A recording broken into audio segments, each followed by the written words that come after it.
Hablemos con. Hablemos con. Bien, amigos, como le comenté, pues el día de hoy vamos a estar tocando un poco el tema del coronavirus, esta pandemia, por supuesto, que no solamente afecta a Venezuela, sino el mundo, pues hay muchas informaciones que han salido a relucir sobre tratamientos, sobre medicinas, pues todo este tipo de cosas que suelen salir en estas contingencias, qué se puede utilizar, qué no se puede utilizar, sobre todo, por supuesto, recordando que automedicarse prácticamente es prohibido en cualquier condición y más en este momento de esta pandemia que aún tampoco se encuentra cura alguna, ¿no? Es importante tratar este tema y, por supuesto, sabemos que los que nos escuchan pues están muy interesados en saber la realidad del coronavirus. Para ello nosotros vamos a conversar, ya tengo en vía telefónica al doctor Frankie Toro, él es médico internista y vamos a estar conversando un poco sobre ello, ¿no? En materia del coronavirus. Para ello le doy la bienvenida. Muy buenos días, Frankie, ¿cómo estás? Buenos días, ¿cómo estás? Agradecido por la llamada, por la confianza. Bien, no, gracias a usted por atender nuestra llamada. A esta hora recuerdo, por supuesto, antes de comenzar la conversación, lo que es nuestras redes sociales, @punto_de corte en Twitter, punto de corte en Instagram y punto de corte en nuestro canal de YouTube, a todos los que nos oyen a través de Radio Fe y Alegría 105.7, 1390 AM. Bien, doctor Frankie, hay un tema importante por el cual quisiera comenzar, que usted nos explicara un poco, y es el tema del tratamiento, el tratamiento preventivo. Mucho se ha dicho, desde incluso los distintos voceros del gobierno de Nicolás Maduro, han pues recetado algún tipo de medicamentos que parece estar en tela de juicio. Algunos médicos dicen que sí, otros dicen que no, pero por ejemplo, el tema de la cloroquina. Es realmente importante saber si este tipo de medicamento que se utiliza para la malaria es realmente recomendable para atacar a aquellos que tengan coronavirus o para su prevención. Bueno, fíjate, te quiero comentar lo siguiente. Todos los medicamentos, todos los fármacos que se han usado a lo largo del tiempo, para cualquier enfermedad, para cualquier patología, pasan por un proceso de observación y pasan por un proceso de estudios que por la casa matriz, por así decirlo, por nuestra el ente que rige esto de la administración de medicamentos se llama la FDA, Okay. que es la Food and Drug Association, ¿no? Esto es drogas y alimentos que se pueden o están permitidos en el tema de salud. La FDA es el organismo internacional que estudia la posibilidad de que un medicamento pueda salir al mercado o pueda sencillamente sacar del mercado. Entonces, la cloroquina es un medicamento que se usó desde hace mucho tiempo para la malaria y se sigue usando para la malaria, que es el paludismo. Existen dos formas de presentación de la cloroquina, que es el fosfato de cloroquina y la hidroxicloroquina. Esto tiene inclusive un componente histórico, y te voy a hacer este paréntesis acá, porque hubo alguien que intentó usar la cloroquina en pacientes con VIH, pensando que ya se veían efectos en la replicación del virus. Es decir, que aparentemente hay ciertos tipos de virus que se replican menos cuando se administra la cloroquina. Esta persona que inició estos estudios es el famoso doctor Heimlich, que fue el mismo doctor que ya fabricó, por así decirlo, aquella famosa maniobra para la gente que se ahoga con un trozo de alimento. Así es. No sé si has escuchado la famosa maniobra de Heimlich, con esa persona que se coloca por detrás del que se está ahogando y apretando, por así decirlo, en la boca del estómago, hace el esfuerzo para que la otra persona expulse el alimento. Correcto. Ese doctor Heimlich hizo un experimento con pacientes infectados con VIH y ya ahí se dejaba ver que la cloroquina tenía un efecto en la replicación del virus. ¿Qué pasa? Que ahora, tras la aparición de este virus, ya habían los chinos adelantado bastante la administración de cloroquina y acitromicina como profiláctico en los médicos que trabajaban en los hospitales que atendían a los pacientes con coronavirus. Okay. Entonces entró en la polémica y en la discusión y por supuesto encabezaron algunos países el estudio de la cloroquina más la acitromicina y te voy a nombrar los países que empezaron con esto. Eso fueron China, Alemania, después se le une Francia, ya Cuba ya había probado las drogas y después por último se pronuncia la FDA, que por supuesto está en Estados Unidos. Estas evidencias de esta administración de estos tratamientos van desde la fase 1 a la fase 4, que es cuando el medicamento en fase 4 está aprobado.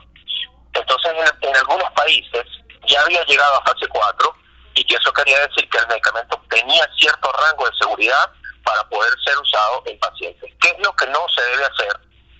En pacientes que no tienen riesgo de adquirir el virus porque no trabajan en áreas de salud, no se usa de forma profiláctica. Okay, es decir, no es que yo me voy a tomar el medicamento para evitar que a mí me dé coronavirus. Es decir, preventivamente no. Que te han dicho, lavarse las manos, usar el tapaboca, todo lo que se ha repetido infinitas veces, ¿no? Okay. Esa es la única forma de prevenirlo, pero no se puede prevenir tomando el medicamento si yo no soy médico o enfermera expuesto en una emergencia de un hospital. Ok. Fíjese, es tan importante lo que usted está mencionando porque incluso hemos visto cómo en la locución en cadena nacional, pues incluso el mismo ejecutivo ha recomendado de alguna forma tomar este medicamento como de forma preventiva, y lo que usted nos está diciendo es realmente importante para todos los que nos escuchan. Hay algo más allá, por supuesto analizando ya las consecuencias de este coronavirus, que ya sabemos pues el nivel de mortalidad que está llevando en el mundo, casi ya llega al 1.000.000 de personas fallecidas, pues es el sistema inmunológico, ¿no? Afectadas, exacto, al menos afectadas. Es el sistema inmunológico. Sobre todo se habla mucho de tanto los ancianos, las personas de la tercera edad, como en niños, que son como los más vulnerables, ¿no? Pero también aquellos que tengan enfermedades crónicas. Quisiera que nos conversara un poco sobre ello, porque tenemos entendido, por supuesto, que son las personas que tienen que tener mayor capacidad de prevención, ¿no? Ok, te comento rapidito para finalizar la idea anterior y darle curso a esta idea. No solamente existe, para que la gente lo sepa, no solamente existe un tratamiento para el coronavirus, cloroquina y acitromicina. Hay muchos esquemas de tratamiento, entre ellos están los antirretrovirales que se usan en pacientes de VIH, que es el lopinavir y el ritonavir.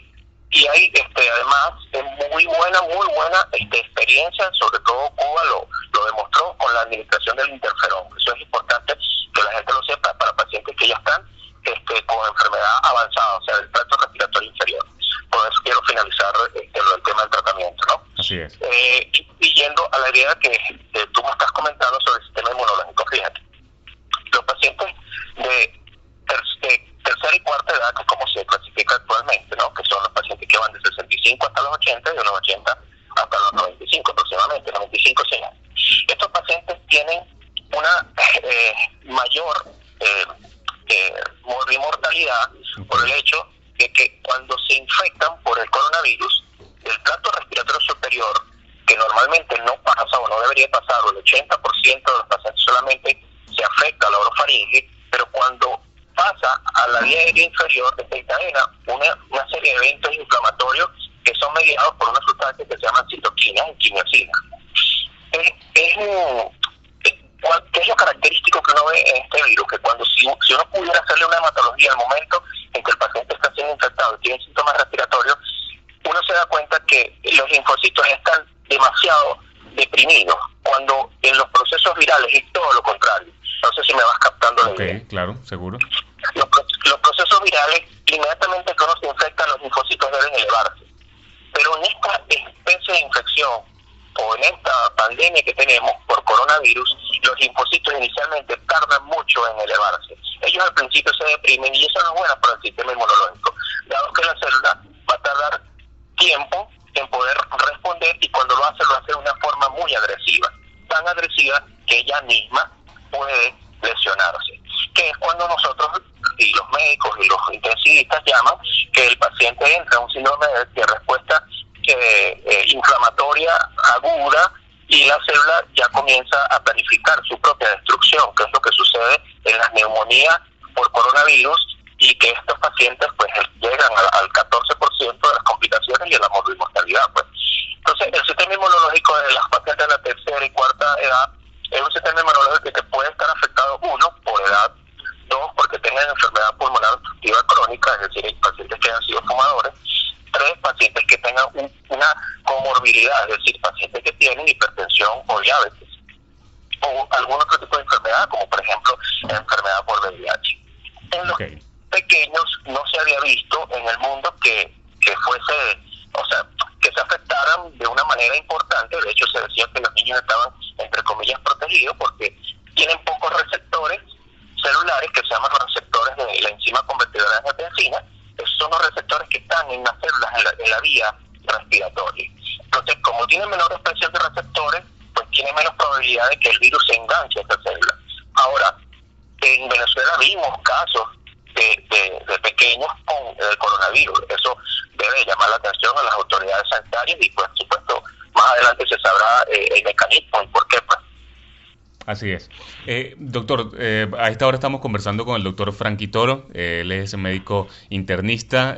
A todos los que nos escuchan, pues los invitamos a que se mantengan en sintonía. Nosotros vamos a hacer una pausa comercial, sin embargo los invitamos a que se mantengan allí. Al regreso vamos a seguir conversando con el doctor Franky. Hay otros temas importantes, por ejemplo, lo que se ha indicado o recomendado de alguna forma, que es la cremación de aquellos cadáveres, aquellos cuerpos que precisamente hayan fallecido producto del contagio por coronavirus. Y hay otros temas también, digamos, logísticos que se están llevando a cabo en Venezuela para determinar si en efecto son los más adecuados para la prevención para tratar de cortar la cadena de contagio de esta pandemia, o si por el contrario se está cometiendo algún error. Nosotros en minutos regresamos con más de Punto de Corte Radio. Quédense allí en Fe y Alegría, ya volvemos con más. Estás en sintonía de Punto de Corte Radio. Irreverencia con sentido común. Con sentido común.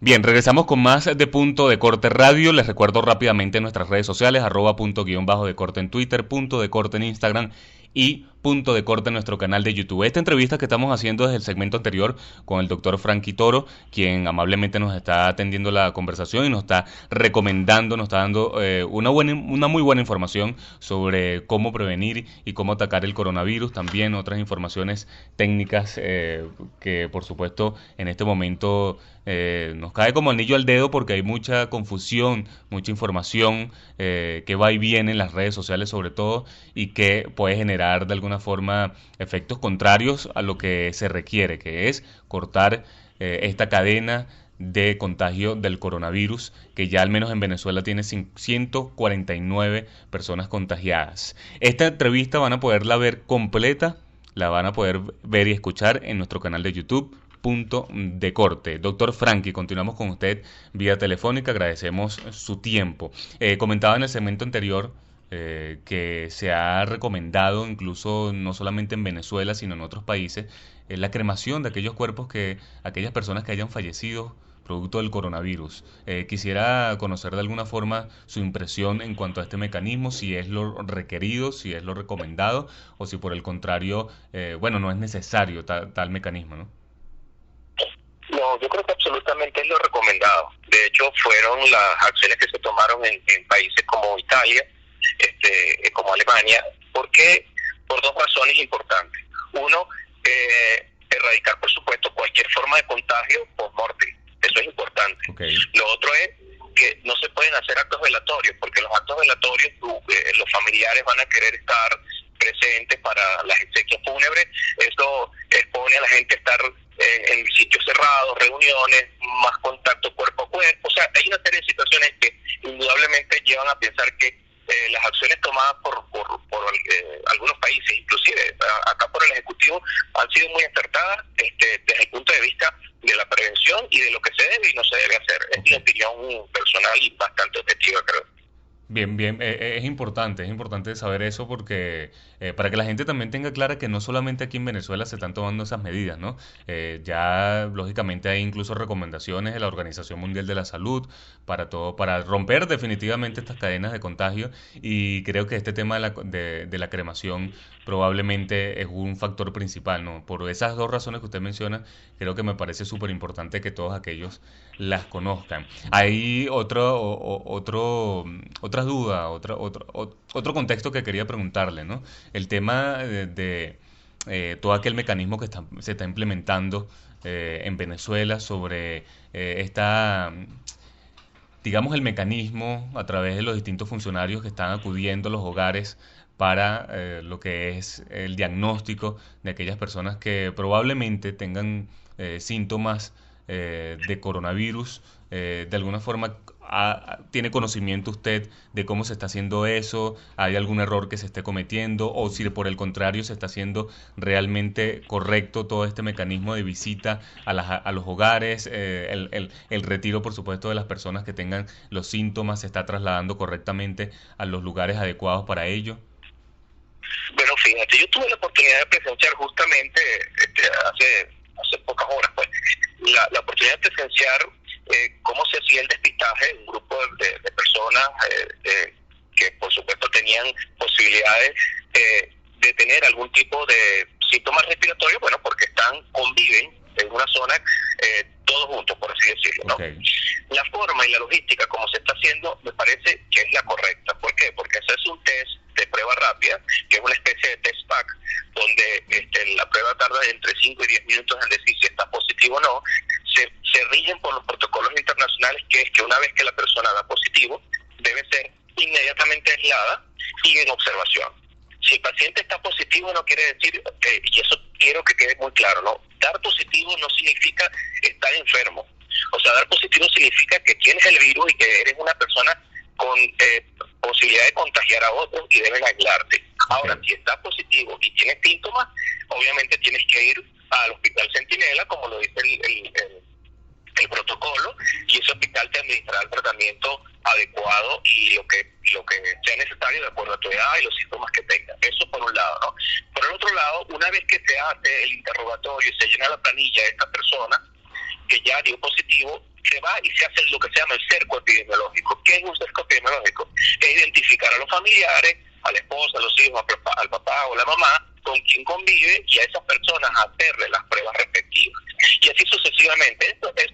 El cerco epidemiológico es una cosa que existe desde hace muchísimos años, pero la forma como se está haciendo acá respetan muchísimo los patrones que se han hecho en otros países e inclusive he visto videos en los que en otros países se ha sido un tanto agresivo al momento de hacer el cerco epidemiológico. Eso depende de los mandatarios, pero aquí se tomaron las medidas adecuadas de cuarentena precoz cuando Colombia no lo hizo, ni Brasil lo quería hacer. Aquí se comenzó a explicar a la gente que no deberían cruzar estados. Si yo no puedo pasar de Miranda a Caracas si no estoy debidamente identificado o tengo mi salvoconducto. Bien, yo creo que se han hecho las cosas como para que el impacto epidemiológico sea mucho menor que sea en otros países. Es mi apreciación. Así es. Doctor Franky, súper agradecido por esta información tan valiosa que usted nos brinda hasta ahora. Por supuesto, apostando por que, por supuesto, sea resuelto lo antes posible una vacuna contra este virus que realmente ya se ha llevado tantas vidas en el mundo que es preocupante el nivel de avance del mismo, ¿no? Realmente usted, desde su especialidad, desde su conocimiento científico, ¿cree de alguna forma, ya para ir finalizando, que puede encontrarse una vacuna lo antes posible para ello? Ya las vacunas, las que está desarrollando, creo que Abbott, están en fase 3 y esto no debería de pasar de 1 a 2 meses. Es mi opinión, porque se está trabajando, China ya está trabajando desde el mes de diciembre y una vacuna en nuestra época actual, no vamos a hablar de hace 10 o 15 años, ¿no? Sí. Una vacuna actual tarda por lo menos de 6 meses a un año en desarrollarse en el mejor de los casos. Nosotros estaríamos pisando dentro de 2 meses aproximadamente ya la mitad del año con esta pandemia y ya deberíamos de tener una vacuna por lo menos probándose, ¿no? Así es. Así es. Doctor Franky, tengo que despedir la llamada, por supuesto agradecido con esta información y seguramente seguiremos en contacto. ¿Cómo no? Siempre en la orden. Bien, conversábamos con el doctor Franky Toro, él es médico internista y pues estas mejores recomendaciones que un especialista, mejor imposible. Así que atención por supuesto a todo ello. Esta entrevista, como ya mencioné, pueden verla y escucharla en nuestro canal de YouTube. Punto de corte, allí ya va a estar montado en el transcurso del día para que ustedes puedan entonces incluso compartirla con sus familiares, con sus amigos, con su grupo social. Bien, a esta hora ya estamos finalizando el programa por el día de hoy, recordando que este programa ha sido grabado hoy viernes 3 de abril del año 2020. La invitación, por supuesto, ya para el próximo lunes, en donde seguramente vamos a tener muchísima información recopilada durante este fin de semana, la mejor información de manera resumida, con el mejor análisis político-social de todo el acontecer nacional e internacional, con mejores invitados que, a pesar de la pandemia, a pesar de la contingencia, nosotros los medios de comunicación, por supuesto, seguimos llevándoles toda la mejor información. Nosotros, por supuesto, nos despedimos en la dirección general Carlos Alaña, en la coordinación de la emisora Wirmelis Villalobos, en la producción y locución quien les habló, Joan Álvarez, certificado de locutor número 53011. No se aparten de Radio Fe y Alegría, ni de 105.7 FM, ni de 1390 AM. Ambas tienen la mejor parrilla de programación, con la mejor información, con los mejores noticieros, por los cuales los invitamos a que se mantengan en sintonía, que se queden en sus hogares. Quédate en casa, disfruta de su familia. Si no es estrictamente necesario salir de sus hogares, pues no lo hagan. La cifra de contagiados por coronavirus sigue aumentando, no seas tú la próxima víctima. Nos vemos y nos escuchamos el próximo lunes con más información. Hemos llegado al punto. Es el final de nuestra misión diaria. Joan Álvarez y Nickmer Evans se preparan desde ya para una próxima emisión. Mientras tanto, puedes mantenerte al día con todo lo que es noticia en nuestros puntos de información. En la web nos consigues como puntodecorte.com y en nuestras redes sociales @puntopisodecorte. Punto de Corte Radio. Irreverencia con sentido común.